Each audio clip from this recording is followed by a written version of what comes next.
तो आज का टॉपिक है आपका एंगुलर प्रोजेक्टाइल। क्या टॉपिक है? Angular projectile.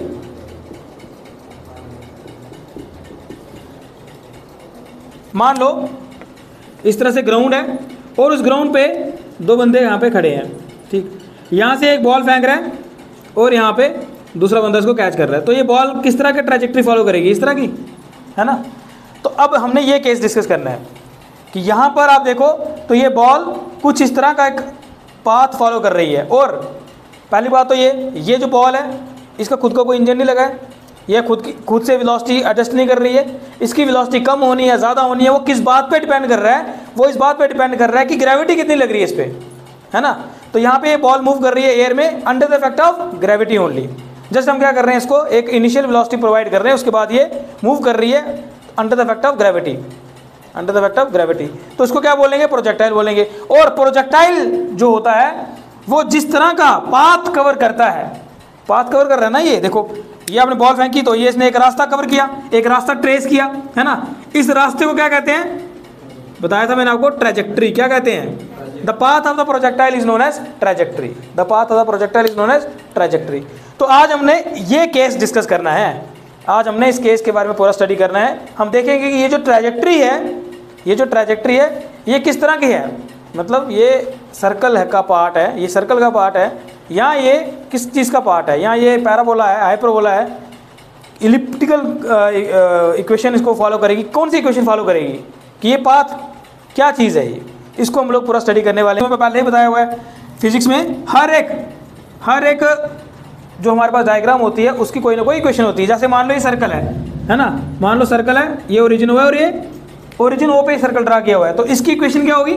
X square plus y square is equal to r square, है ना।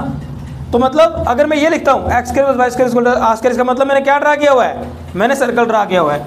मैं तुम्हें बताया था अगर आपको इस तरह की कोई डायग्राम है तो इसका मतलब कौन सी इक्वेशन से इसको रिप्रेजेंट करेंगे? इसको अगर मैं ये लिखता हूँ y is equal to a sine theta, इसका मतलब मैंने क्या बनाया है? एक साइन वेव बनाई हुई है।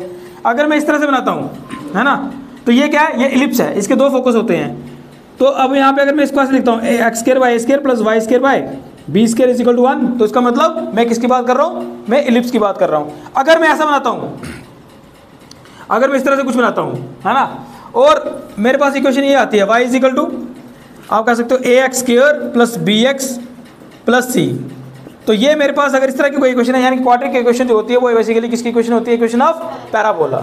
उसके बाद अगर मेरे पास स्ट्रेट लाइन है तो उसकी इक्वेशन होती है Y is equal to M X plus C, है ना, एम एक्स प्लस सी।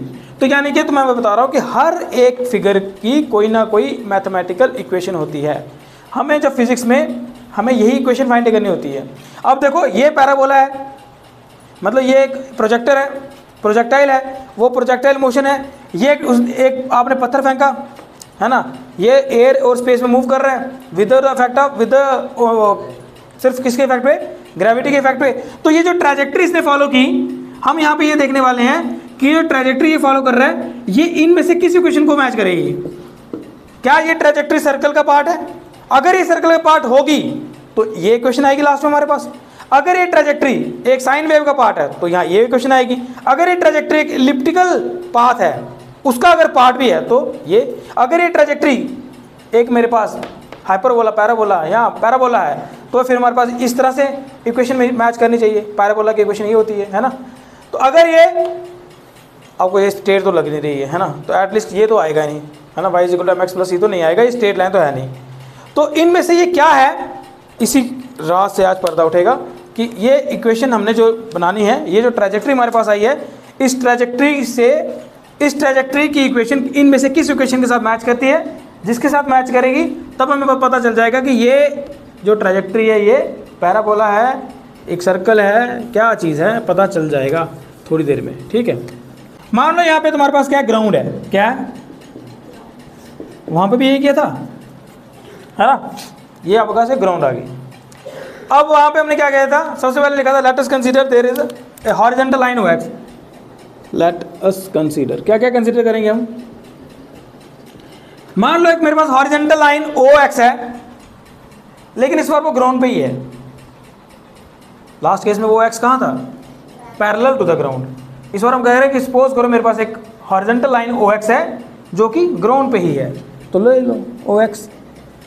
तो मैंने क्या लिखूंगा, लिखूंगा लेट अस कंसीडर, क्या कंसीडर किया मैंने, there is a line, horizontal line, there is a horizontal line OX on the ground. ठीक है, तो ग्राउंड पे ही मैंने एक हॉरिजॉन्टल लाइन ले ली OX, सही है। उसके बाद मैंने क्या किया था, याद है थोड़ा थोड़ा कुछ? उसके बाद मैंने क्या किया था, एक और वर्टिकल लाइन ली थी OY, perpendicular to the ground. ठीक है, ये परपेंडिकुलर टू द ग्राउंड ही है, तो ये लिखना है इस बात, है ना। तो हमारे पास क्या है, a vertical line OY perpendicular to the ground. एक वर्टिकल लाइन OY ले ली मैंने, जो कि क्या है, परपेंडिकुलर टू द ग्राउंड है। अब मैंने क्या करना है, सपोज करो, अच्छा एक चीज़ और कि यार OY हमेशा पॉजिटिव रहने वाला है, ये तो पहले भी लिखा था हम लोगों ने, इसमें लिखने की जरूरत है, लेकिन मैं इसलिए लिखवा रहा हूँ ताकि वो पिछली कहानी जैसी ही लगे, सो दैट आपको याद करना आसान रहे। पहले भी यही किया था ना, हमने कहा था भाई OY को तुम पॉजिटिव रखना, OY पे जो भी तुम पोजीशन मेजरमेंट रखोगे वो कैसे होनी चाहिए, पॉजिटिव होनी चाहिए। तो लिख देंगे OY be positive for all position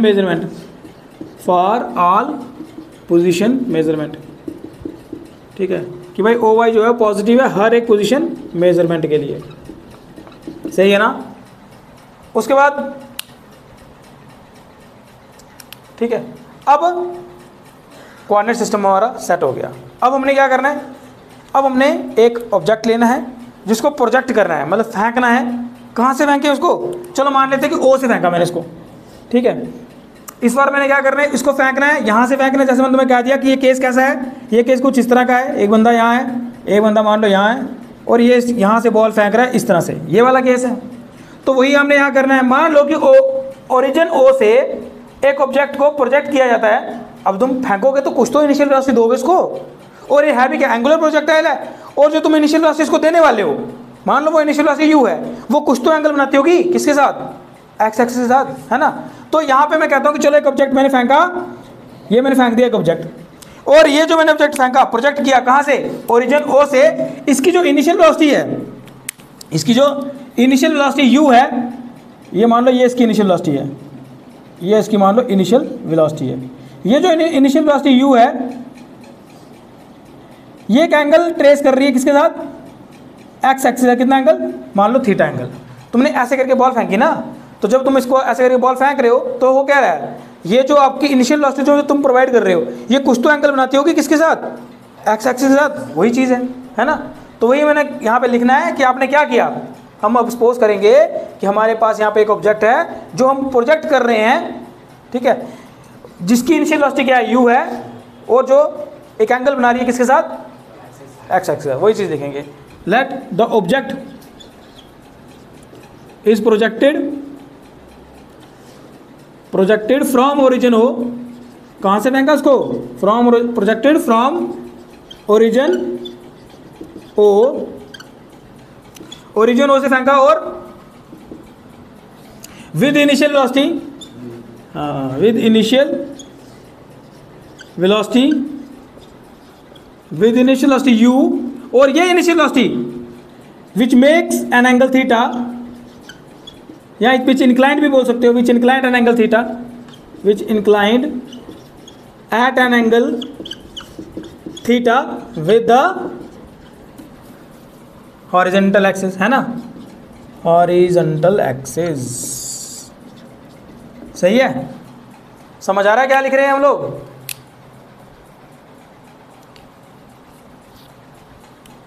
यहां तक समझ आ गया, सिंपल है ना।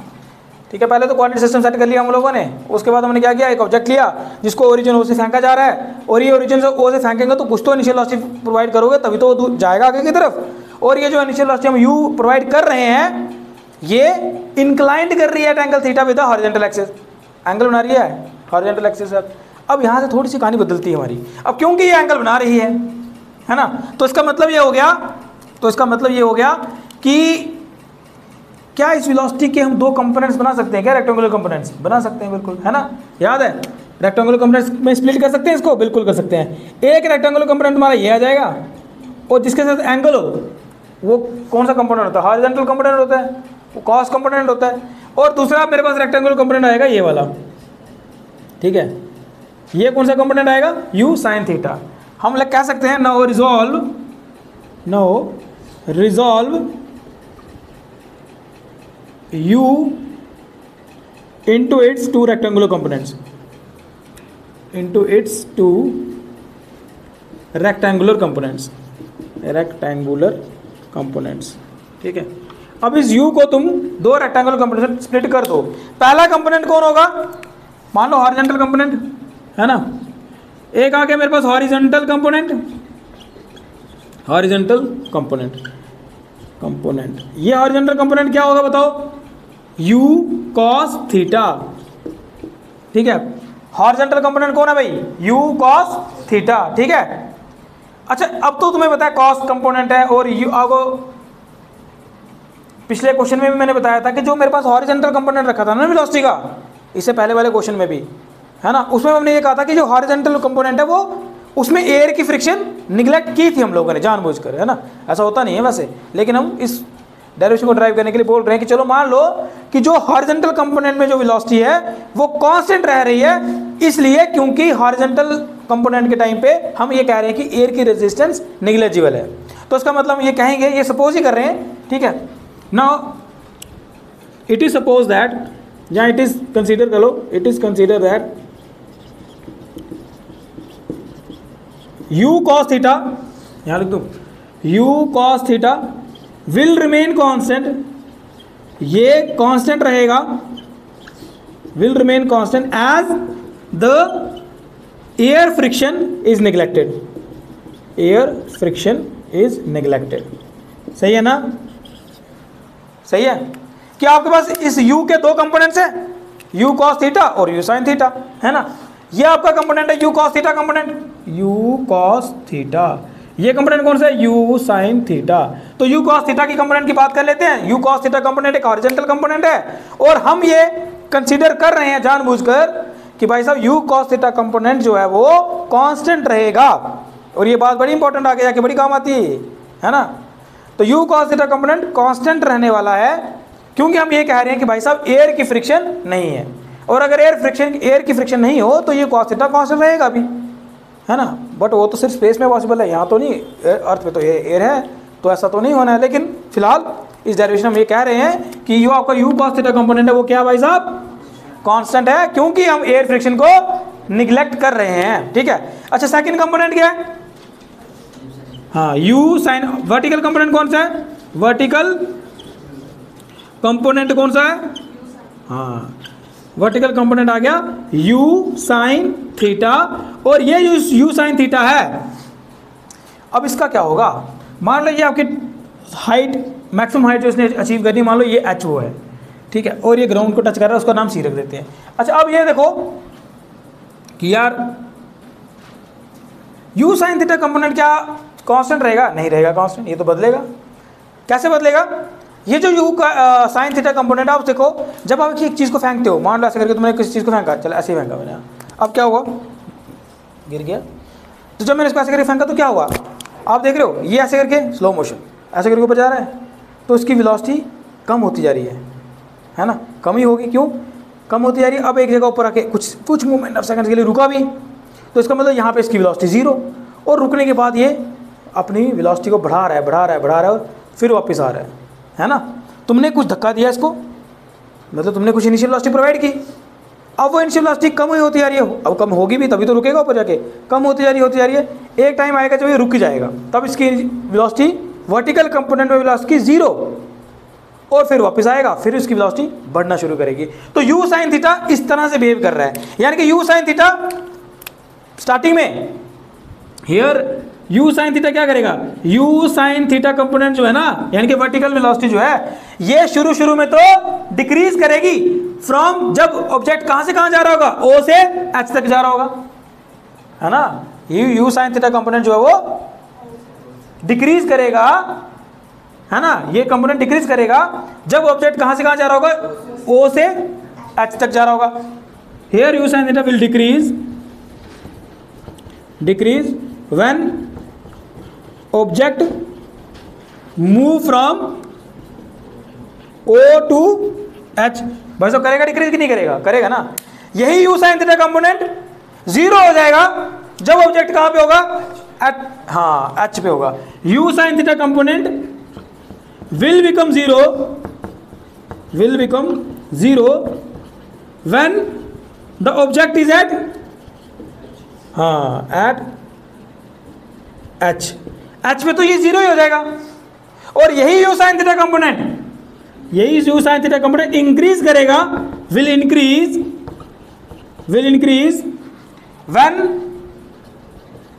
when object move from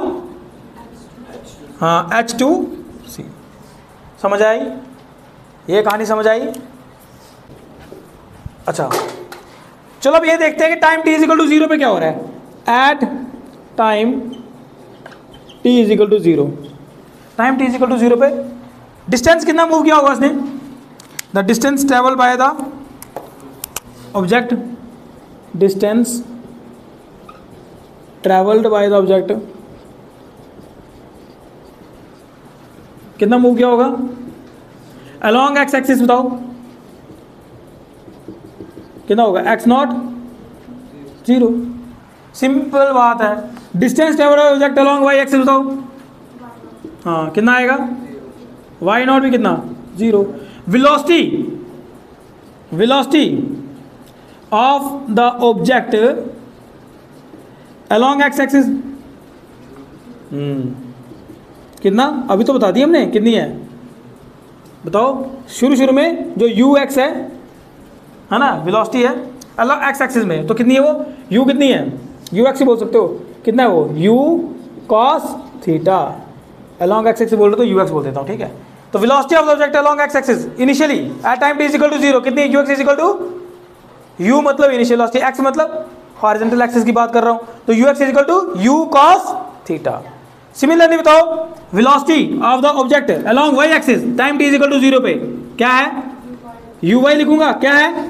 you sine theta, है ना। देखो ओरिजिन पे ही दे दी ना मैंने ये वेलोसिटीज, तो यू साइन थीटा। सही है, इजी है यार, क्या है इसमें? कुछ भी नहीं है ना।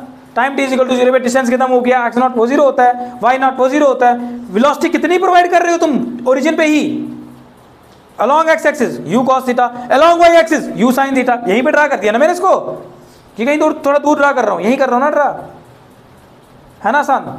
अच्छा अब सपोज कर लो कुछ समय बाद, समय बीता और प्रोजेक्टाइल कहां पहुंच गया? मान लो प्रोजेक्टाइल पहुंच गया पॉइंट P पे। पॉइंट P पे पहुंचा तो इसने कुछ x एक्सिस में भी डिस्टेंस ट्रेवल किया होगा और y एक्सिस में भी किया होगा, है ना। तो मान लेते हैं let at time t is equal to t, let at time t is equal to t the object is at point, हाँ the object is at point P, ठीक है। कि टाइम t पे ऑब्जेक्ट कहां पहुंच गया? P पे पहुंच गया। अब बताओ the distance travel by the object, distance travelled by the object along x axis. अब कितना डिस्टेंस ट्रेवल कर लिया? कितना किया होगा? चलो x मान लेते हैं, यहां से यहां तक कितना किया? मान लो x किया, है ना, x और y। और distance travel by the object along y axis बताओ, मान लो y किया। सही है। अच्छा वेलोसिटी अब थोड़ा सा सोचना पड़ेगा आपको भाई साहब। Velocity of the object along x axis, time t के बाद वेलोसिटी अलोंग एक्स एक्सिस कितनी है बताओ? u, अब u नहीं लिखूंगा क्योंकि अब कुछ समय बीत गया तो फाइनल वेलोसिटी होगी, तो उसको लूंगा vx, है ना। तो vx कितना होगा बताओ? कौन महारथी बताएगा? ux थोड़ी है, हाँ ux कितना? u cos थीटा, है ना। क्योंकि हम बोल रहे हैं ना कि x एक्सिस में कोई भी टाइम होगा वेलोसिटी बदल ही नहीं रही है। हमने पहले तो वही तो कंसीडर किया था, तभी तो मैंने कहा वो चीज़ बड़ी इंपॉर्टेंट है। तो vx कितना आएगा? u cos थीटा, ये तो बदली ही नहीं, ये ना बदली। अब बताओ velocity of the object along y axis, कुछ समय बाद y एक्सिस की वेलोसिटी कितनी रहेगी? अब बोलो, हमने तो पहले बोला डिक्रीज करेगी, ये ऑब्जेक्ट कहाँ पहुंचा, अभी तो और एच के बीच में झूल रहा है, तो यहाँ पे तो वेलोसिटी यू साइन थीटा तो नहीं होगी ना, यू साइन थीटा से कुछ कम हो चुकी होगी, यू साइन थीटा से कुछ कम हो चुकी होगी। अब कैसे फाइंड करें, देखो सिंपल सी बात है, यानी कि यू साइन थीटा से कुछ माइनस होना चाहिए, ऐसा होना चाहिए, है ना। तो हमें पता है फॉर्मूला क्या होता है, वी वाई कैसे निकालेंगे, याद है ना, v is equal to u plus a t, है ना। तो क्या लिखूंगा, v y is equal to u y plus a y t, यही लिखूंगा ये निकालने के लिए। अब कितनी कम हुई है वो पता चल जाएगा, एटलीस्ट हमारा आंसर यू साइन थीटा तो नहीं आना चाहिए, है ना, वो तो उसका मतलब कांस्टेंट हुई, तो यू साइन थीटा से कुछ माइनस होना चाहिए, तभी तो पता चलेगा कि कम हो रही है। देखो तो क्या आएगा, v y is equal to what is u y, starting में कितनी वेलोसिटी थी, यू साइन थीटा थी ना, तो लिख दो u sine theta. What is a y, it is acceleration due to gravity, but यहीं पे खेल है, जब ऑब्जेक्ट जाता है ऊपर तो जी लगती है नेगेटिव में, ठीक है। अब क्योंकि इसकी देखो जी भी क्या है, what is g, it is acceleration due to gravity, it is a vector quantity, g लग रही है नीचे, तुम जा रहे हो ऊपर, तो ये तो नेगेटिव वेक्टर है, तो इसका मतलब यहाँ पर ए वाई यानी कि जी कैसे एक्ट करेगा, नेगेटिव में, तो यहाँ पे मुझे लिखना पड़ेगा माइनस जी, और टाइम तो टी, ठीक है। तो देखो यू साइन थीटा में कुछ माइनस हो रहा है, इसका मतलब ऊपर जाते हुए वेलोसिटी कम हो रही है ना, समझ आया, बस यही तो खेल है यार। जिसको ये खेल समझ आ गया उसको प्रोजेक्टाइल का तो पूरी कहानी समझ आ गई, प्रोजेक्टाइल समझ आ गया तो तुम नासा पहुंच गए, है ना, तो तुमने सैटेलाइट घुमा दिए। अब फाइंड करते हैं path of the projectile, path of the projectile. अब प्रोजेक्टाइल का जो पाथ होता है इसको वैसे भी कह सकते हो, आप क्या फाइंड कर रहे हो, आप फाइंड कर रहे हो equation of trajectory, equation of trajectory, ठीक है। जो पाथ होता है प्रोजेक्टाइल का उसको क्या कहते हैं, उसी को कहते हैं ट्रैजेक्टरी, ठीक है। प्रोजेक्टाइल जिस रास्ते में जाता है, देखो जैसे इस बॉल को मैंने इस रास्ते से फेंका हुआ, एक यहाँ तक पहुंची, तो ये जो रास्ता है ना, इस रास्ते को, इस पाथ को क्या नाम दिया जाता है, ट्रैजेक्टरी नाम दिया जाता है। तो अब हम क्या करने वाले हैं, इस ट्रैजेक्टरी की इक्वेशन फाइंड करना चाहते हैं। जैसे मैंने आपको पहले भी बताया कि हर एक डायग्राम की, फिजिक्स में हर एक डायग्राम की एक मैथमेटिकल इक्वेशन होती है ना, उसी इक्वेशन से पता चलता है कि हमने कौन सी डायग्राम ड्रा करनी है। तो यहाँ पे भी कोई ना कोई एक फिगर है, अब ये फिगर क्या है ना, या एक किसका पार्ट है, वो हमें तब पता चलेगा जब मेरे को इसकी इक्वेशन मिलेगी। इक्वेशन मिलेगी तभी मैं बता सकता हूँ कि ये क्या चीज़ मैंने ड्रा की, क्या ये सर्कल है, क्या ये एलिप्टिकल पाथ है क्या जी, क्या ये पैराबोला है, प्रोबोला क्या है, ये पता चल जाएगा हमें with the help of that equation. तो उसको फाइंड करने के लिए आपको क्या करना पड़ेगा, आपको ये देखना पड़ेगा कि यहाँ पर जो प्रोजेक्टाइल है वो एक्स एक्सिस में भी मूव कर रहे हैं, वाई एक्सिस में मूव कर रहे हैं। तो मैं पहले क्या करूँगा, ये देखूंगा कि मोशन लॉन्ग एक्स एक्सिस कैसा था, फिर मोशन लॉन्ग वाई एक्सिस कैसा था, फिर उनको करूँगा कंबाइन करके मेरे को लास्ट में इक्वेशन मिल जाएगी और वो पता चल जाएगा मुझे कि ये पाथ कैसा था। तो इसलिए सबसे पहले क्या फाइंड करेंगे, मान लो फाइंड कर रहे हो आप, हाँ पहले कर लो मोशन लॉन्ग एक्स एक्सिस कर लो, मोशन अलॉन्ग एक्स एक्सिस, ठीक है जी, motion long x axis.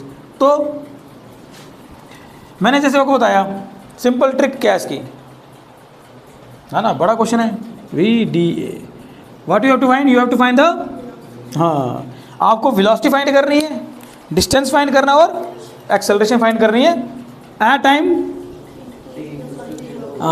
T is equal to 0 और at time t is equal to t, ठीक है। मान लो आप क्या कर रहे हो, time t is equal to 0 पे फाइंड करने वाले हो वेलोसिटी, डिस्टेंस और एक्सेलरेशन को, time t is equal to t पे फाइंड करने वाले हो वेलोसिटी, डिस्टेंस और एक्सेलरेशन, है ना। Time t is equal to t मतलब जब पार्टिकल यहाँ पे है, ये हमने पहले ही कंसिडर किया हुआ है ना, at time t the particle है एट पॉइंट पी, ठीक है।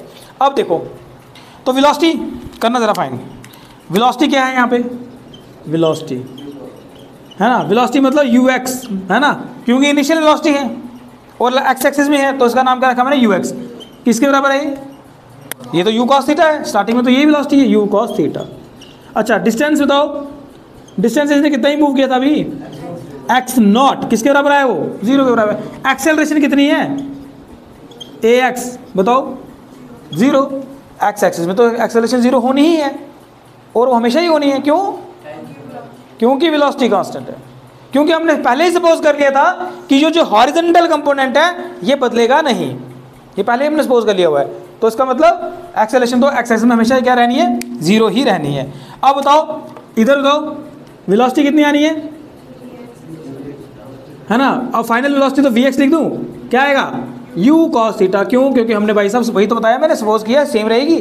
अच्छा डिस्टेंस इसने कितना मूव किया, कितना मूव किया, हाँ इस बार चलो मान लिया कि एक्स मूव किया। अच्छा एक्सेलरेशन कितनी आई, हाँ क्यों जीरो, क्योंकि वेलोसिटी कांस्टेंट है।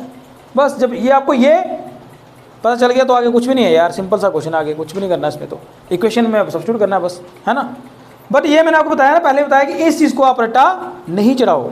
इसको आपने कहाँ से लिखा, आपने जब इसको समझ लिया ना ये क्या बनाया है, तो वहीं से आपने इसको लिखना है, इसको रट्टे वाला काम नहीं करना, फिर नहीं आएगा समझिए।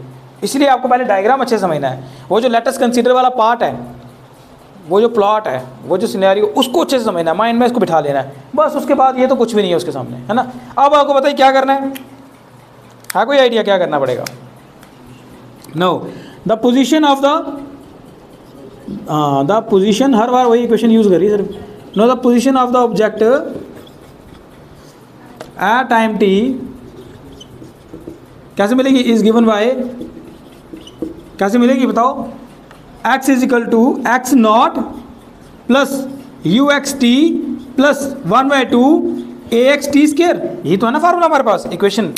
अब वो क्या करना है, कुछ भी नहीं करना, हमने बस यहाँ पे जो वैल्यूज है ना वो यहाँ पे सब्स्टिट्यूट करनी है। x तो x ही है, चलो x नॉट की वैल्यू क्या 0, यू एक्स की वैल्यू क्या u cos theta time t है, ए एक्स की वैल्यू क्या, ये तो 0 है, प्लस 0, कहानी खत्म। तो क्या आया, x is equal to u cos theta t, ठीक है जी, आई समझ में बात। और अगर यहाँ पे टाइम निकालें हम और इस t को निकालना हो तो t किसके बराबर, हाँ x upon u cos theta, सही है। ये आ गया आपके पास equation of motion along x axis, x is equal to u cos theta, ठीक है, t for the projectile, projectile के लिए ये बन गई। और टी निकालना हो तो t is equal to x by u cos theta, खत्म इसकी स्टोरी इधर ही, सही है ना, लिख लिया है ना, कितना आसान। अब इसी तरह से करते हैं मोशन अलॉन्ग वाई एक्सिस के लिए, करते हैं कि वाई एक्सिस में क्या इक्वेशन आती है, और फिर देखते हैं, फिर हमें उनको कंबाइन भी करना है, तभी तो आपको क्या मिलेगी, इक्वेशन ऑफ ट्रैजेक्टरी मिलेगी, तभी तो मिलेगी ना। मिटा दूँ उसको, मिटा दूँ, लिख ली सबने, अच्छा तो ये याद रखना है कि ठीक है, क्योंकि इसको सब्स्टिट्यूट करना है ना हमने आगे। अच्छा अब मोशन अलॉन्ग वाई एक्सिस करें, चलिए करते हैं जी। मोशन अलॉन्ग बी वाला part y axis, y axis के अलॉन्ग कैसा मोशन है, करना वही हमें हर बार, क्या करना है, at time t is equal to 0 पे क्या हो रहा था, और at time t is equal to t पे क्या हो रहा है, किसके बारे में पता करना है, वेलोसिटी, डिस्टेंस और एक्सेलरेशन। तो बताओ what is the velocity here, हाँ वाई एक्सिस में बोल रहा हूँ मैं, तो यू वाई लिखूंगा, कितना है यू साइन थीटा, है ना, यू साइन थीटा। अच्छा और हमने क्या निकालना है, डिस्टेंस बताओ, हाँ डिस्टेंस कितना है, y is equal to y naught. अच्छा उसके बाद बताओ एक्सेलरेशन कितनी आई, ए वाई की वैल्यू क्या आई, नहीं, आप जब उसको ऊपर की तरफ फेंकने लगे तो एक्सेलरेशन ड्यू टू ग्रेविटी लगेगी ना इस पर, और जी आएगा कि माइनस जी आएगा, माइनस जी आएगा, क्योंकि ऑब्जेक्ट ऊपर तक की तरफ जाने की कोशिश में है, तो आएगा यहाँ पे माइनस जी, ठीक है।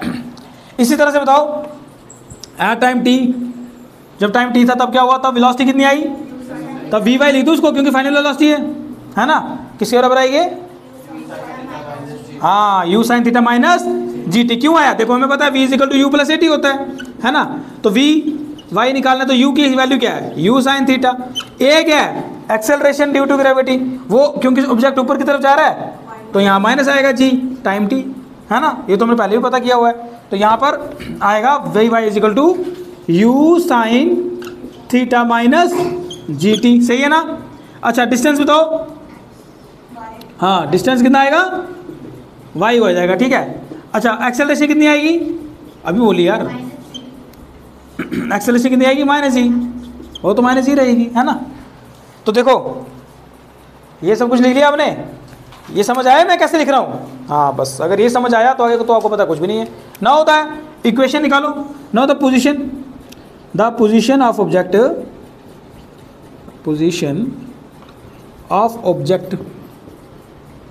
एट टाइम टी, है ना, अलॉन्ग वाई एक्सिस लिख दो साथ में, वाई एक्सिस। तो बताओ क्या पोजीशन कैसे पता करेंगे? X is equal to, x नहीं वाई आएगा ना, Y is equal to y not plus u y t plus 1/2 a y t square. हर बार यही इक्वेशन यूज हो रही है, सेम पैटर्न, है ना। अब बताओ क्या ही करना है, सब्स्टिट्यूट करना है। वाई की वैल्यू तो वाई है और वाई नॉट, हाँ ये जीरो था ना, वाई नॉट की value 0 plus u y u sine theta, T तो चलो टी है, प्लस अब क्या यहाँ पे क्या आएगा बताओ, माइनस ए वाई की जगह माइनस ही है ना, तो आएगा -1/2 जी टी स्क्वायर। सही है। तो आपके पास y की वैल्यू आ गई, y किस बराबर आ गया, y is equal to u sine theta t -1/2 g t square. ये आपके पास इक्वेशन आ गई, equation of motion of the projectile along y axis. सही है ना। लेकिन हमें तो चाहिए कौन सी, जो दोनों में हो। ये तो सिर्फ वाई एक्सिस में ऑब्जेक्ट कैसे चल रहा है उसके बारे में बता रही है। और जो हमने पहले निकाला x is equal to u cos theta to t, वो क्या है, वो हमें ये बता रहा है कि x एक्सिस में ऑब्जेक्ट कैसे चला। बट हमें इक्वेशन ऑफ ट्रैजेक्टरी निकालने के लिए इन दोनों को कंबाइन करना पड़ेगा, करना ही है ना, क्योंकि ऑब्जेक्ट तो जब ट्रैजेक्टरी में मूव कर रहा है तो वो दोनों एक्सिस को बदल रहा है। तो वो वही चीज़ फाइंड करेंगे, इसको वही चीज़ फाइंड करने के लिए क्या करूँ, यहाँ लिख देते हैं। नाउ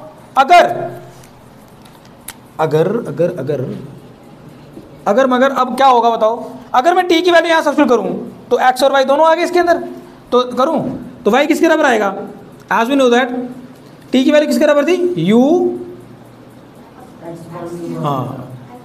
हाँ t की वैल्यू क्या थी, x y u cos theta, यही था ना। बस वही वैल्यू यहाँ पे सब्स्टिट्यूट करेंगे तो y की वैल्यू क्या आएगी, u साइन थीटा, और t की वैल्यू क्या है, अरे टी की वैल्यू डालनी है, x why you cos theta, उसके बाद -1/2 जी टी स्क्वायर, मतलब x square divide by u square cos square theta. यही है ना, यही है ना। ठीक है, अब देखो क्या करना है, कुछ करता है क्या,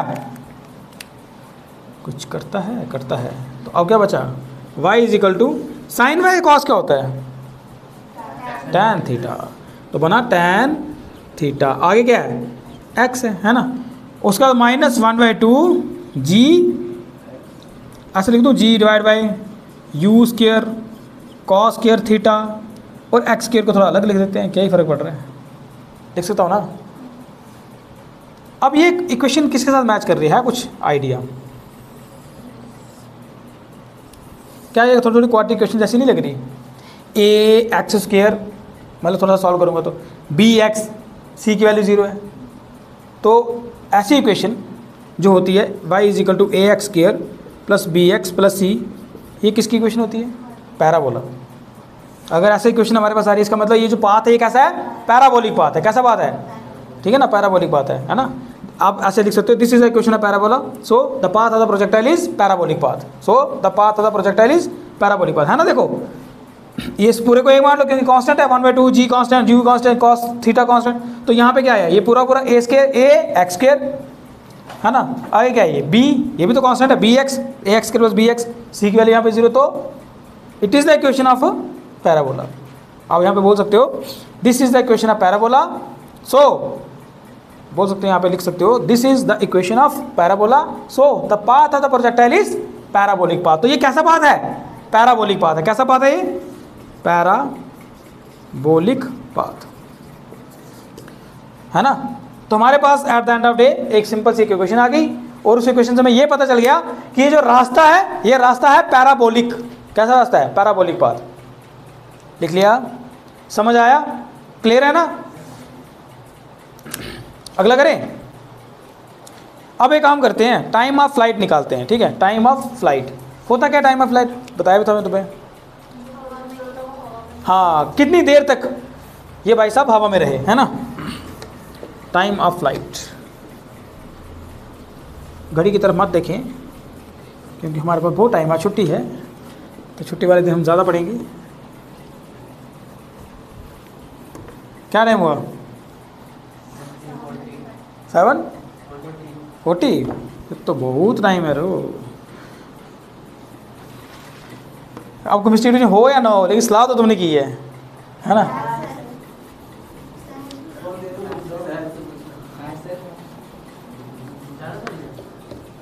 सहज है ट्यूशन से सुधा? पक्की बात है? कोई बात नहीं, मैं भी चलूँ केमिस्ट्री की रिएक्शनें पढ़ने? ठीक है यार।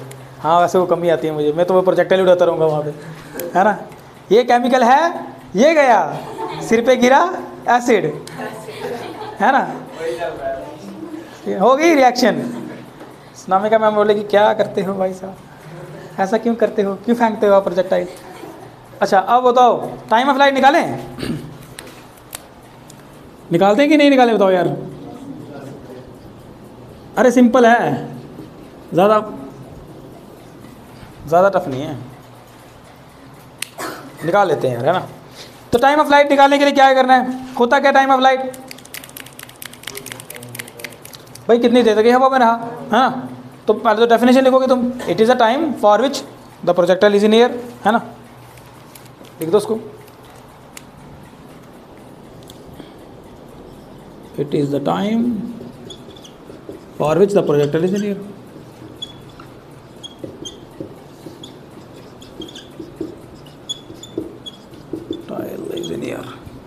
तो हवा में ये कितनी देर तक रहा, उसी को बोलते हैं टाइम ऑफ फ्लाइट। मान लो t, capital t is the time of flight, let capital t be the time of flight. मान लो इस इक्वेशन में कैपिटल टी वो टाइम ऑफ फ्लाइट है, let capital t be the time of flight, time of flight. लेकिन एक चीज़ यहाँ देख रहे हो तुम, ये जो टाइम ऑफ फ्लाइट है ना, इसमें दो कंपोनेंट्स होंगे इस बार। ऐसे करके ये ऑब्जेक्ट यहाँ से यहाँ जा रहा है, फिर ऊपर रुकता है, फिर वापस आता है। तो यहाँ से यहाँ गया, रुका, वापस आया, इस पूरे को बोलते हैं हम टाइम ऑफ फ्लाइट। लेकिन इसमें दो चीज़ें हो रही हैं, एक तो एक बार क्या हो रहा है, ऑब्जेक्ट ऊपर जा रहा है फिर रुक रहा है, इसको बोलते हैं टाइम ऑफ असेंट। क्या बोलते हैं? टाइम ऑफ असेंट, मतलब ऊपर गया, फिर ऊपर रुक जाने के बाद ये वापस आता है, इसको बोलते हैं टाइम ऑफ डिसेंट। क्या बोलते हैं? तो ये टोटल टाइम ऑफ फ्लाइट इस केस में, पहले वाले केस में तो क्या टाइम ऑफ डिसेंट ही था सिर्फ, एक हिसाब से देखा जाए तो, है ना? जो पहला केस हमने समझा था, एक बिल्डिंग से जब एक पत्थर को फेंका जा रहा था तो क्या था, वो नीचे जाना था, ऊपर थोड़ी जाना था पहले।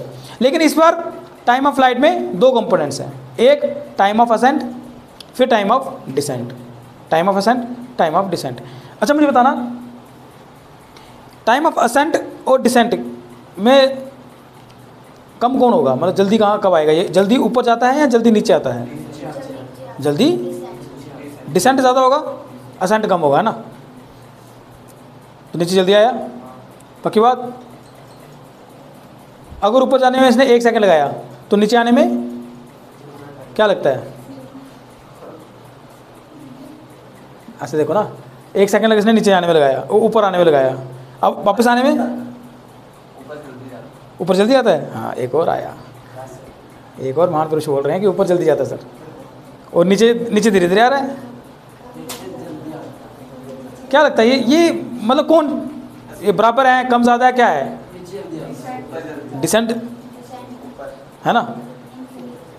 ये देखो क्या लगता है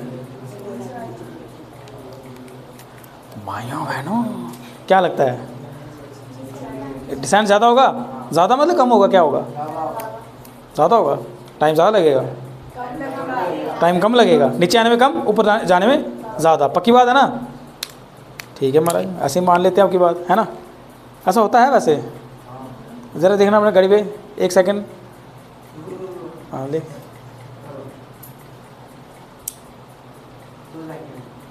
टोटल 2 सेकंड लगे, तो फिर इसका मतलब 1 सेकंड ऊपर 1 सेकंड नीचे लगा, ये तो सेम टाइम लग रहा है यार, है ना? एक्सपेरिमेंट किया तो सेम टाइम निकल रहा है ना?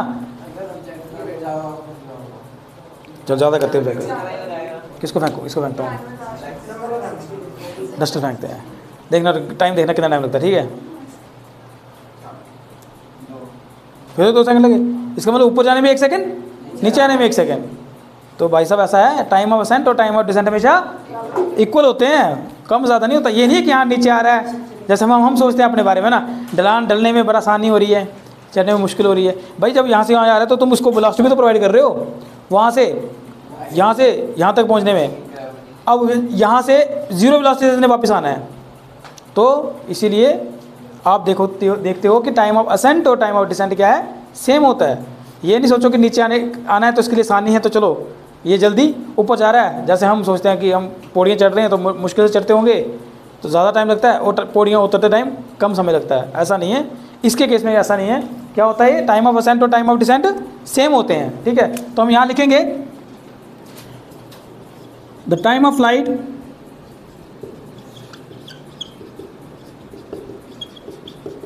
Consist of 2 parts. 2 पार्ट्स होते हैं इसके, कौन कौन सा, time of ascent and time of descent, है ना। टाइम ऑफ असेंट होता क्या, time of ascent it is time taken by projectile to move from O to H, है ना। मैक्सिमम हाइट तक पहुंचने के लिए जो समय लिया उसको टाइम ऑफ असेंट कहते हैं, ठीक है। तो यहां लिख दूं it is the time taken by the projectile to move from O to H, मतलब मैक्सिमम हाइट। तो मैक्सिमम हाइट अटेन करने के लिए ये जो समय लेता है उसको कहते हैं टाइम ऑफ असेंट। दूसरा होता है हमारे पास time of descent. Time of descent क्या हुआ, हाँ, it is the time taken by the projectile to move from H to C। It is the time taken by the projectile to move from H to C। तो time of ascent हो गया वो समय जो ये projector लेता है maximum height तक पहुंचने के लिए, और टाइम ऑफ डिसेंट हो गया वो समय जो ये प्रोजेक्टर लेता है वापस ग्राउंड को हिट करने के लिए। तो इसे कहते हैं टाइम ऑफ असेंट और टाइम ऑफ डिसेंट। और टाइम ऑफ असेंट और टाइम ऑफ डिसेंट हमेशा क्या होते हैं, एंड टाइम ऑफ असेंट और टाइम ऑफ डिसेंट क्या होते हैं, बराबर होते हैं। टाइम ऑफ डिसेंट बराबर होते हैं, तो मान लो स्मॉल टी मान लो उसको, चलो time of ascent is equal to time of descent is equal to small t, ठीक, ये हमेशा बराबर होते हैं। तो इसका मतलब ये जो कैपिटल टी है इसको ऐसे लिख सकता हूँ फिर मैं, कैपिटल टी किसके बराबर आया, टी प्लस टी, है ना। टोटल टाइम किसके बराबर आया, है ना, टोटल टाइम किसके बराबर आया, time of ascent plus time of descent, time of ascent plus time of descent, that is the total time of flight, that is the total time of flight. तो total time of flight इन दोनों को plus करके मिलेगा, यानी कि T किसके बराबर आया, 2 टी के बराबर आया, और फिर ये स्मॉल टी किसके बराबर आया, टी बाय 2 के बराबर आया। ये स्मॉल टी का मतलब कि यहां पर ऑब्जेक्ट को पहुंचने के लिए जो समय लगेगा वो लगेगा टाइम ऑफ फ्लाइट का आधा, वो लगना भी चाहिए यार, है ना, जाहिर सी बात है। Time of ascent plus time of descent, अगर ये 2 सेकंड है तो 1 सेकंड में पार्टिकल कहाँ होगा, मैक्सिमम हाइट पे, वही तो है। तो what is this T, it is the time of flight divide by 2, सही है ना। यहाँ तक समझ आया। अब आगे तो वही अपना पुरानी दास्तान जो हम करते आए हैं, मिटा दो उसको। तो अब हम क्या करेंगे, टाइम ऑफ फ्लाइट को निकालने के लिए हम वेलोसिटी, डिस्टेंस और एक्सेलरेशन को चेक करेंगे टाइम टी इजिकल टू 0 पे और time t is equal to t by 2 पे, time is equal to t by 2 पे चेक करेंगे कि यहाँ पर क्या क्या है, वेलोसिटी, डिस्टेंस और एक्सेलरेशन, और अपने आप तुम्हारे पास टाइम ऑफ फ्लाइट निकल के आ जाएगा। मिटा दो उसको, चलिए मिटा देते हैं। अब सिर्फ 5 मिनट का खेल बचा है।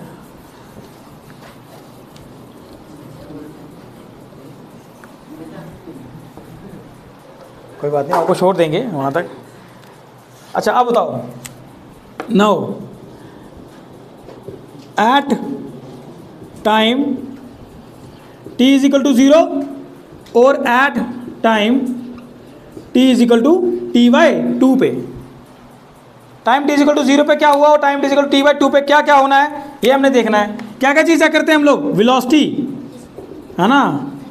तो बताइए मित्रों, और कौन सी एक्सिस में देखेंगे, भाई पार्टिकल ऐसे जा रहा है ना ऊपर, तो मैं तो यही देखने वाला हूँ, कौन सी एक्सिस में चेक करने वाला हूँ, वाई एक्सिस में। तो वेलोसिटी वाई एक्सिस में टाइम टी इक्वल टू 0 पे, यानी कि यू वाई कितना है, बोलो, यू साइन थीटा। अच्छा डिस्टेंस कितना, डिस्टेंस कितना मूव किया, वाई नॉट की वैल्यू 0। एक्सेलरेशन कितनी है, ए वाई माइनस जी, है ना, है ना। ये तो हर बार यही लिख रहे हैं, पता ही है, समझा ना इसको अच्छे से। अब बताओ velocity v y at time t is equal to t by 2, बताओ कितनी होगी मित्रों।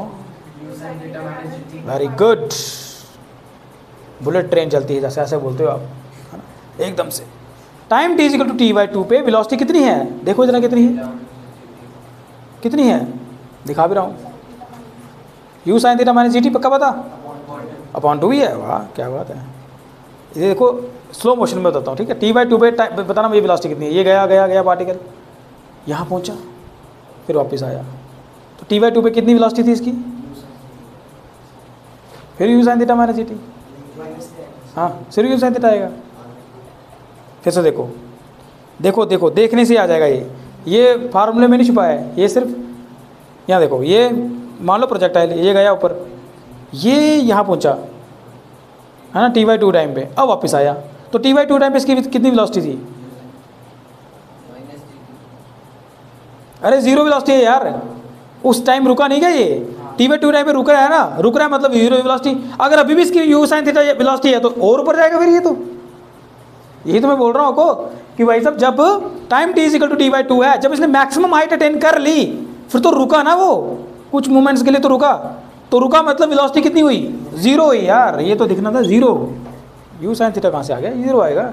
अच्छा डिस्टेंस कितना हुआ, वाई की वैल्यू कितनी है, कितना डिस्टेंस है भाई, मैक्सिमम हाइट है, तो जितना डिस्टेंस है वो, अगर इसके तुम हाइट h लिखते हो तो कितना आएगा, मैक्सिमम हाइट है h बोल दो, ठीक है। अच्छा एक्सेलरेशन कितनी लग रही है वो तो पता ही है, वो तो माइनस जी ही है ना, वो तो माइनस जी ही है। अब बताओ, अब वही, लेकिन इस बार इक्वेशन हम कौन सी यूज़ करने वाले हैं, बस एक टाइम ऑफ फ्लाइट है जहाँ पे इक्वेशन बदलेगी, बाकी हर जगह वही यूज़ होनी है। यहाँ पे हम यूज़ करने वाले हैं नाउ,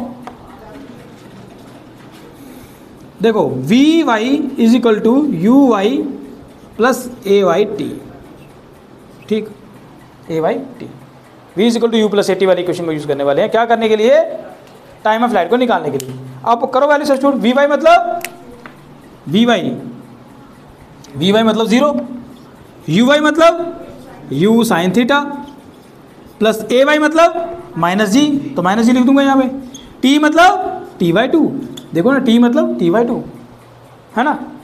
तो क्या है ये सामने दिख रहा है, इसको कहीं भी ले जाओ, इसको यहाँ ले जाओ तो क्या आएगा, g t by 2 is equal to u sine theta, सही है ना, अरे बोलो सही है ना, बस ठीक है। फिर आगे देखो, टी की वैल्यू किसके बराबर आएगी, ये 2 को मल्टीप्लाई कर दो, 2 u sine theta divide by g, खत्म कहानी। मैंने कहा ना इतनी लंबी स्टोरी थोड़ी होती है, जब ये आपको समझ आ गया, आगे क्वेश्चन सब्स्टिट्यूट करना होता है, वो 2 मिनट का खेल होता है। T is equal to 2 u sine theta by g, ये आया total time of flight, but अगर आपको टाइम ऑफ असेंट निकालना है तो क्या होगा, what is time of ascent, time of ascent क्या होगा, ये तो आ गया total time of light, time of ascent, हाँ यार सिंपल है, are equal to time of descent, किसके बराबर आएगा, is equal to t by 2, तो टी बाई 2 करेंगे तो क्या आएगा, u sine theta by g, यार क्या ही आएगा, यही तो आएगा, 2 t by 2 is equal to u sine theta by g, है ना, समझ आ गया। करेंगे height, height of the projectile, height of the projectile, projectile की हाइट कैसे नापेंगे। तो हाइट ऑफ द प्रोजेक्टाइल जो है, इसको मेजर करने के लिए हमने क्या करना है, जैसा कि तुम्हें मैंने बताया पिछले लेक्चर से, तुमने अच्छे से सीख लिया होगा आई थिंक, कि हम किसी भी इसमें जितने भी केसेस हैं उसको निकालने का एक सिंपल सी हमारे पास ट्रिक है, एक सिंपल सा हमारे पास एक प्रोसीजर है, बस उसको फॉलो करना है, आप आराम से इन चीज़ों को फाइंड कर सकते हो। क्या करते हैं हम लोग, ऐड हाइट होती क्या, पहले ये बता देते हैं, what is height, it is a maximum vertical distance covered by the projectile during the time of light. है ना, उस पूरे समय में जब ये हवा में था तब इसने मैक्सिमम कितना वर्टिकल डिस्टेंस कवर किया, that maximum vertical distance is known as the height of the projectile. पहले इसको लिख लो, what is height of projectile, it is a maximum vertical distance, it is a maximum vertical distance attained by the projectile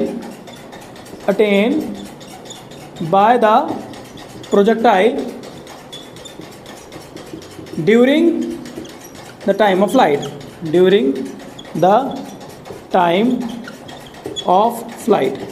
तो time of flight के दौरान, यानी कि जब ये हवा में था उस दौरान मैक्सिमम वर्टिकल हाइट इसने कितनी अटेन की थी, that is known as height of the projectile. इसी को तो कहेंगे यार हाइट ऑफ द प्रोजेक्टाइल।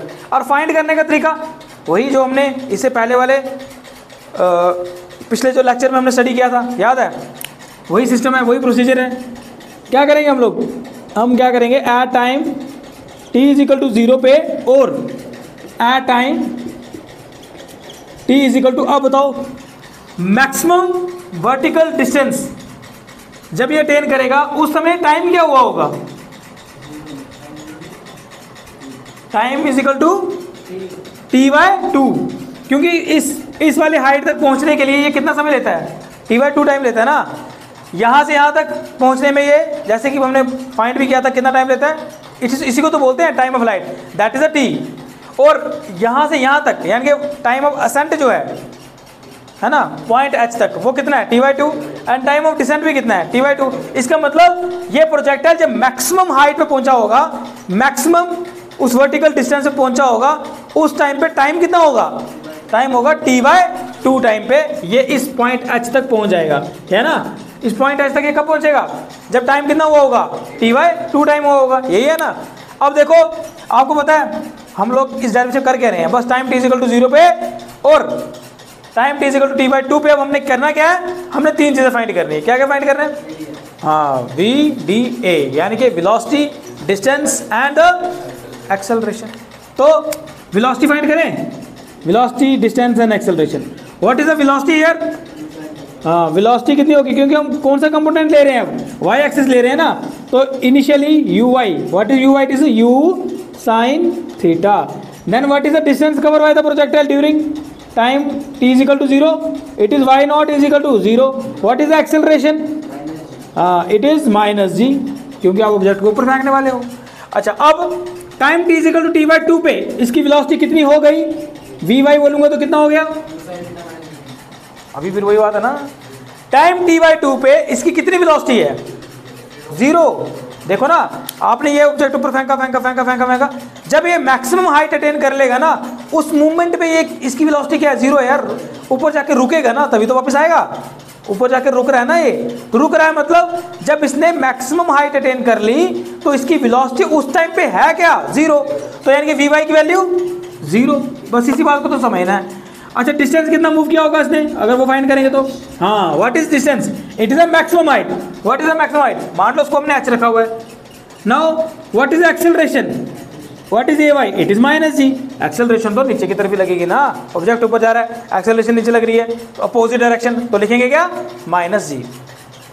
समझ आया। अब क्या करना है, अब हमने, क्योंकि हम लोग क्या फाइंड करने वाले हैं, we have to find the distance, vertical distance. तो हम कौन सी इक्वेशन हम मोशन का यूज करेंगे, वही first equation, s equal to ut half at square. तो क्या लिखूंगा, now the position of the projectile, position of the projectile at time t is equal to t/2 in vertical या y axis लिखो, in y axis या vertical axis. बताओ कौन सी equation use करेंगे, y is equal to y0 plus uyt plus 1/2 ay t square, यही formula use करेंगे ना। What is y here, what is y, भाई यहाँ से वैल्यू सब्स्टिट्यूट करनी होती है, पता तुम्हें, y is equal to h. What is y naught, 0। What is u y, u sine theta. What is t, t/2। Now what is a y, it is -g, तो यहाँ पे आएगा -g। What is t/2, it is t/2 का whole square. तो हमारे पास यहाँ पर निकल गई हाइट। लेकिन यहाँ पे थोड़ा सा हम और चेंज कर सकते हैं। क्या चेंज कर सकते हैं फार्मूला और अच्छे से बनाने के लिए? अगर मैं यहाँ पे टी की वैल्यू सब्स्टिट्यूट कर दूँ, यहाँ t/2 बोलो, कल हमने निकाला था ना what is t is equal to, time of flight निकाला था ना, क्या था वो 2u sin theta by g, 2u sin theta by g. As we know that, यहाँ लिख सकते हो एज वी नो दैट, हमें क्या पता है, हमें पता है कि t किसके बराबर है, 2u sin थीटा बाई जी। तो क्यों ना इस t की वैल्यू को यहाँ पे सब्स्टिट्यूट किया जाए, इस t की वैल्यू को हम यहाँ पर और यहाँ पर क्या करेंगे, सब्स्टिट्यूट करेंगे। तो हमारे पास क्या आंसर आएगा, इसको बता दूँ, यहाँ लिख देते हैं, ठीक है। हमारे पास क्या आंसर आएगा, h is equal to u sin theta, what is t, it is 2u sin theta, यहाँ पे क्या लिखा जी लिख दिया, sin थीटा डिवाइड बाय 2, है ना, है ना, minus 1/2 g, what is t here, देखो ना क्या आएगा, 2u sin थीटा अपॉन 2 का होल स्क्वायर, यही है ना, ठीक है ना। बस कुछ नहीं करना, थोड़ा सा सॉल्व करना है इसको। तो देखो आंसर आता है हमारे पास h इज इक्वल टू क्या आएगा, ये 2 और 2 यहाँ पे कैंसिल हो गया, तो क्या बनेगा ये u square sine square theta, सही है ना। यहाँ पर कुछ करता है क्या, करता है, तो ये और ये अगर कैंसिल हो गया, पीछे क्या बचेगा, आगे बचेगा 1/2 g, और क्या बचा, u square sine square theta, बचा ना, बचा ना, है ना, 2u sine theta upon g, है ना। हाँ तो g भी तो है इसके नीचे, g कैसे भूल गया, तो यहाँ पे भी तो आएगा g, है ना, सही है ना। तो अब यहाँ आएगा जी स्क्वायर, है ना, और यहाँ पे भी आएगा, हाँ यहाँ पे भी तो आएगा जी, है ना, जी भूल गए थे हम। अच्छा अब देखो कुछ और करता है, ये और जी भी कैंसिल, तो आपका बचा h इज इक्वल टू, ये बचेगा u square sine square theta divide by g, और यहाँ बचा 1/2, जी को यहाँ लिख दूँ, क्या ही फर्क पड़ेगा, u square sine square theta, आया समझ। अब एक काम करें यार, कुछ दिख रहा है क्या, तो कॉमन शामन दिख रहा है कुछ, u square sine square theta, sine square theta g, तो इसको निकालते हैं बाहर, तो क्या बचेगा ये u square sine square theta divide by g, common बचा क्या, 1 माइनस 1/2, ये बचेगा ना, 1 माइनस 1/2 ये बचा। अच्छा अब 1 में से 1/2 निकालेंगे तो क्या बचेगा, 1/2 बचेगा ना, तो क्या बचेगा answer, h is equal to, ये बचा मेरे पास u square sine square theta divide by 2g का जमाना, याद है 2g का जमाना, ये वही 2g है ना, h is equal to u square sine square theta divide by 2g। तो ये इसका फार्मूला आ गया किसका, हाइट का। तभी मैंने आपको कहा था ना कि यहाँ पर फार्मूलों का स्यापा ये है कि भाई साहब ये सारे एक ऐसे मिलने हैं आपको, t का formula 2u sine theta by g, h का formula u square sine square theta by 2g, है ना, लगभग एक ऐसे हैं। अभी एक और निकालेंगे हम लोग रेंज का, उसका भी कुछ ऐसे ऐसा ही है, तो इसीलिए इनको याद करना थोड़ा सा मुश्किल होता है, बच्चे कंफ्यूज हो जाते हैं, तो इसीलिए आपको ये अच्छे से समझ हो तो आप इसको फाइंड कर सकते हो उसी टाइम 1-2 मिनट में, और फिर आप इसको कर भी सकते हो आराम से जब कहीं कोई न्यूमेरिकल आएगा, है ना, सिंपल है ना। अब कैलकुलेट करेंगे हम लोग range of the projectile, what is the range, it is a maximum horizontal distance covered by the projectile during the time of flight. ये जो हॉरिजॉन्टल डिस्टेंस मैक्सिमम कवर किया, मान लो ये आर है, यहाँ से यहाँ तक जो इसने हॉरिजॉन्टल डिस्टेंस कवर किया, मैक्सिमम हॉरिजॉन्टल डिस्टेंस, उसको अगर आर कह देते हैं, दैट हॉरिजॉन्टल डिस्टेंस जो है मैक्सिमम, उसी को कहेंगे रेंज ऑफ द प्रोजेक्टाइल। क्या कहेंगे, रेंज ऑफ द प्रोजेक्टाइल। तो ये लास्ट इसका केस है, range of the projectile.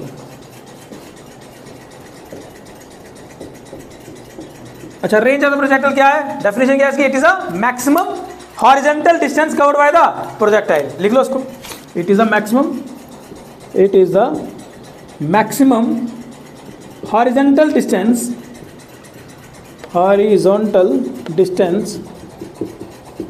covered by the projectile during its time of flight,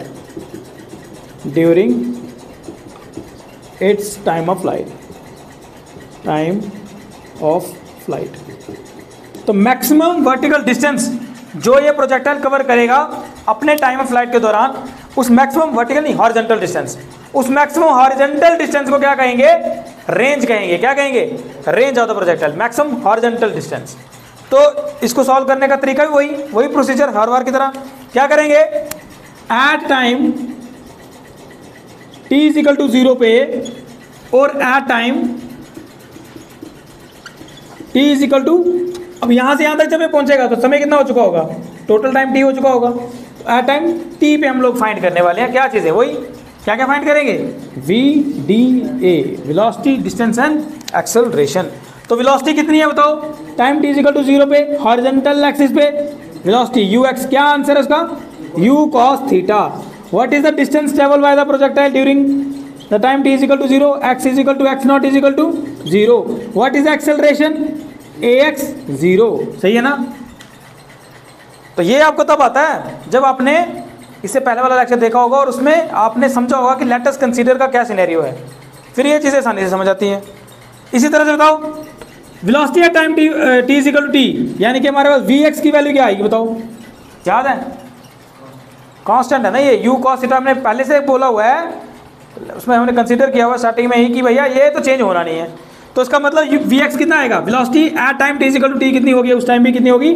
u cos theta होगी। अच्छा डिस्टेंस कितना इसने मूव किया? अब time t is equal to t पे मैं बोलता रहा हूँ कि मैक्सिमम हॉरिजॉन्टल डिस्टेंस है, उसको मैंने लिखा भी है क्या है? r है, तो x की वैल्यू क्या आएगी? r आएगी। What is acceleration? भाई 0। क्यों 0? वेलोसिटी बदली क्या? Time t is equal to 0 वही velocity, time t is equal to t पे वही वेलोसिटी। जब वेलोसिटी बदली ही नहीं तो एक्सेलरेशन कहाँ से होगी? एक्सेलरेशन तो तब आती है ना जब वेलोसिटी बदले समय के साथ। जब वेलोसिटी नहीं बदल रही है और हम ये सपोज करके चल रहे हैं कि यार हॉरिजॉन्टल कंपोनेंट चेंज होना ही नहीं है, तो फिर acceleration along the horizontal component क्या होगा? कुछ भी नहीं होगा, वो तो 0 रहेगा, है ना? तो अब बताओ, अब हमने करना क्या? क्योंकि हमने डिस्टेंस ही फाइंड करना है, इसलिए कौन सी इक्वेशन ऑफ मोशन यूज होनी है? वही पहले वाली, s is equal to ut of at square. तो मतलब इसको ऐसे लिख सकते हैं, now the position of the projectile at time t is equal to t along x axis क्या आएगा बताओ? x is equal to x not plus uxt plus 1/2 ax t square. यही है ना फार्मूला, है ना? और टाइम कितना है हमारा? कैपिटल T, तो यहाँ पे कैपिटल T लिख दो, कैपिटल T, और यहाँ पे कितना आएगा? Capital T square. सही है ना? अब डाल दो वैल्यू। क्या वैल्यू आएगी बताओ? x की वैल्यू क्या है यहाँ पे? x तो आ रहा है, x नॉट 0, ux क्या है? u cos थीटा, टाइम कितना है? t है। ax की वैल्यू क्योंकि 0 तो ये सारा कुछ 0, तो r क्या? r किसके बराबर आया? u cos theta t। एक कहानी तो हमारी यहीं पे खत्म। बट अगर हम यहाँ पे भी t की वैल्यू यूज कर लें तो क्या हो जाएगा? देखते हैं क्या हो जाएगा। As we know that t की वैल्यू क्या है? t is equal to 2u sine theta by g। यही है ना? चल रही है क्या वीडियो? फोन तो नहीं आ गया किसी का? तो t is equal to 2u sine theta by g। तो ये वैल्यू अगर हम यहाँ पर सब्स्टिट्यूट कर दें तो भाई साहब क्या आंसर आएगा आपका? मित्रों बताओ मित्रों, यही लिख दूँ क्या? यही लिख देते हैं। r is equal to u cos theta, t की वैल्यू क्या है? 2u sine theta divide by g. आएगा ना? आएगा कि नहीं आएगा? अच्छा अब इसका क्या बन गया यार? u और u स्क्वायर, यहाँ पे 2 लिख दूँ और साइन थीटा लिख दूँ, कॉस थीटा लिख दूँ क्या? नहीं, और यहाँ पे जी। ये क्या होता है 2 साइन थीटा कॉस थीटा? सुना कहीं? प्रभु इसको सुना कहीं? 2 साइन थीटा कॉस थीटा किसके बराबर होता है? साइन 2 थीटा किसका बराबर होता है ये? तो ये क्या बनेगा u square sine 2 theta divide by g, खत्म इसका answer. 2 sine theta cos theta जो होता है ना वो साइन 2 थीटा के बराबर होता है। तो आर का आंसर क्या आया? R is equal to u square sine 2 theta by g. अब समझ आया मैं क्यों बोल रहा था कि ये जो इसके लास्ट के फार्मूले वो थोड़ा कंफ्यूजिंग होते हैं। मतलब एक ऐसे है ना सारे। टाइम देखो क्या है 2u sine theta by g. R क्या है? U square sine 2 theta by g. Height का कुछ इसी तरह का था, तो कैसे कन्फ्यूज़न है? तो बड़ी बार कभी कभी छोटे मोटे एंटर्स होते हैं उनमें क्या करते हैं, ये डायरेक्ट फार्मूला ही पूछ लेते हैं। What is the time of light of the project angular projector. तो टी इज इक्वल टू अलग अलग 4 ऑप्शन दे देंगे और बोलेंगे बताओ, क्योंकि उनको पता है ना कुछ ऐसे हैं जिनको ये भी नहीं पता होगा।